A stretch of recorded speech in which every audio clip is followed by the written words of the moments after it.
Your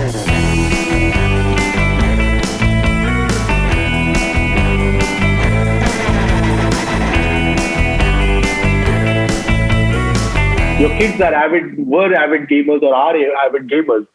And parents get totally scared about gaming. Like Yeah. they see a game and in India, the first thought is, oh my God, my kid is going to fail school. They're going to turn into this junkie who just drinks Red Bull and sits in their room. So how does one, draw the balance? Because your children turned out all right. So apparently it can be done that you can have a balance of gaming and other things in your life.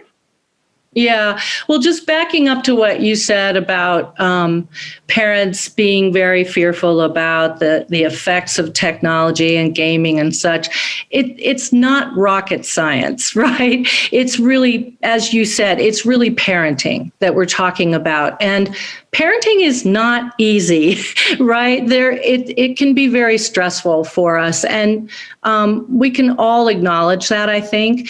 But adding tech to it doesn't mean that we're clueless or that we don't know what to do, because we're still parenting, right? And we have to draw limits at times.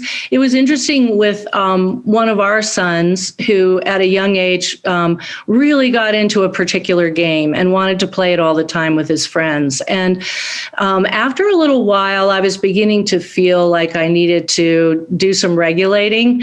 And then I found very shortly before, as I was thinking about this and just about ready to reach in the big parental arm, he self-regulated. He decided, oh my gosh, I just really need to get outside. And I think it helps that both of my children were athletes, and so that sort of introduced a certain balance in their lives. They needed to use their muscles and get out and exercise and play with their friends.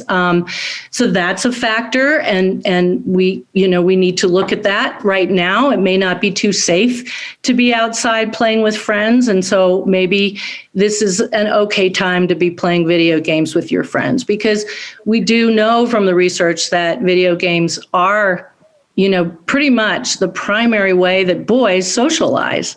There's a lot of communication and interaction and socializing going on in game chat while they're playing games that wouldn't happen otherwise. So, and a lot of that is just perfectly healthy.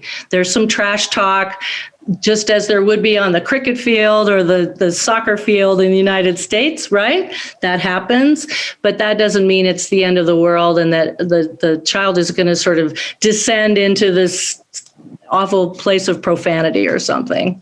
It's just part of the process.